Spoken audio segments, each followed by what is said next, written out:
This is Anne Baxter. I just wanted to say hello from all of us at Metro-Goldwyn-Mayer, and particularly all of us in the company that recently filmed Edna Ferber's great story, Cimarron. I hope you'll stay tuned to this station because I'll be back shortly to tell you about some of our exciting experiences on this new motion picture, and also about my own new wonderful life living on a ranch in Australia. Giro Station, Australia. Sounds remote and far away? Well, it is. But by the magic of telephone, we are about to go visiting there to pay a call on one of the world's outstanding actresses, the former Academy Award winner, Miss Anne Baxter. You may recall that earlier this year, Anne became the bride of Randolph Galt, a prominent American rancher of Giro Station, Australia. So we thought it might be interesting to learn what a glamorous Hollywood star is doing and what to her must be a strange new life in the land down under. Hello, Anne Baxter. Are you on the line yet? Yes, hello. Welcome to Giro Station. Thank you. This is Erskine Johnson, Anne, and first maybe you can tell us just what is Giro Station. Oh, well, this is my husband's ranch, all 27,000 acres of it. You see, down here they call a ranch a station. And when they round up the cattle, by the way, they call it mustering. Well, Anne, I just mentioned to our listeners that this must be a strange new life for you. How do you like it? I love it. Every minute of it.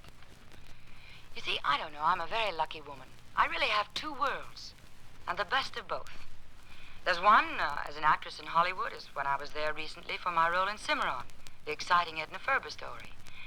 And then there's my husband's world, in what is a primitive and very fascinating part of Australia. We're in New South Wales, 10 miles from our nearest neighbor and 180 miles from Sydney. And I'll bet some of our listeners, particularly the women, would like to know how you spend your average day at Giro Station. Well, it's a little like making movies, actually, because I get up with the sun, which can be, anywhere from 5:30 to 7:30. Unless I feel deliciously lazy and Rand brings me coffee in bed. And I go out to the kitchen. Our groom has a big fire in the kitchen fireplace, and I do a mammoth breakfast. Steak, omelets, fruit, cornbread, anything else you can think of. And after that great breakfast, what does Anne Baxter do then? Oh, let's see. Sometimes we have long picnic rides, hikes in the rainforest. I work at my favorite hobby, the piano, or garden my roses, or, I don't know, just take off by myself with a book. There's a secluded stream dripping with willows. I call it the Druid Circle. It's a little paradise, away from everything. And I can sunbathe there on a warm rock. But usually, I'll have a lot of things to do. Well, like right now.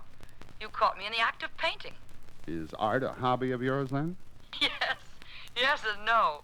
I meant painting a wall in one of our older rooms here. You see, this is an old house that started out a one-room cabin and grew like Topsy to 16 rooms. And believe me, it was a real smorgasbord for a frustrated interior decorator. And confidentially, I think they needed a woman's touch, too. And I'll bet you're taking care of that. Yes, I hope so. I must say, Ran is marvelously tolerant of my inferior desecration of Giro.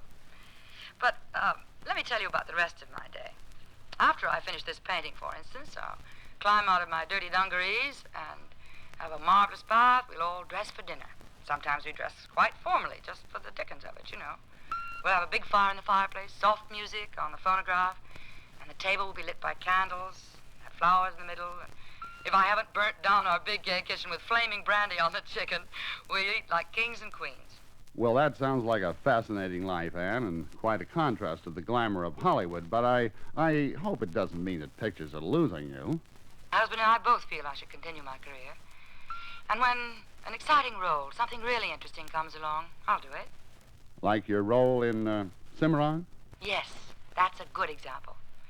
Edna Ferber, you know, has a brilliant talent for drawing wonderful characterizations and for writing a great woman's story. Of course, the excitement and the bigness of her settings always are outstanding in her stories, too, but frankly, as an actress, I'm rather selfish and inclined to look more at the people in a story. I think one of Miss Ferber's most interesting characters is Dixie Lee, the gal I play in Cimarron. And Sabra, the part played by Maria Schell, is another very intriguing character. And, of course, Yancey Cravat, the Glenn Ford role. I don't know. He's one of my favorites among all the handsome adventurers in literature. Well, it sounds like Dixie has something in common with the new Anne Baxter. Aren't they both girls who go adventuring to new frontiers? That's right. But Anne is enjoying it more than Dixie did. You see, Dixie was a city girl at heart. I was born and raised a city girl. But at heart, I know that this is the life for me. You know, acting, Hollywood, and the theater are make-believe lives, and I love them all. But Giro is teeming with real life, fairly bursting with it. And we all need that. To have both is, of course, slightly terrific. Well, it's been most interesting hearing you tell about it. And thank you, Anne Baxter, for answering our call to Giro Station, Australia. And good luck to you, both there and in your new motion picture for Metro-Goldwyn-Mayer, Edna Ferber's Cimarron. Thanks. I've enjoyed it, too. Bye-bye. Hello, this is Anne Baxter. You know, filming a big, spectacular scene for motion pictures, like the land rush in Edna Ferber's exciting story, Cimarron, you quickly learn that a matter of minutes, or even seconds, can make a tremendous difference. And this can be true for you, too. At home, or in your office, on your way to work, or to play. Wouldn't it be nice to know what's the correct time, right now? Hello, this is Anne Baxter. You know, filming a big, exciting story like Edna Ferber's Cimarron, you're often at the mercy of the elements. Well, just like, I guess, those wonderful pioneers of yesteryear used to be. And they didn't have the advantage of weather reports like we have, so we can all plan our day. I wonder if Mr. Weatherman wouldn't tell us now what he predicts.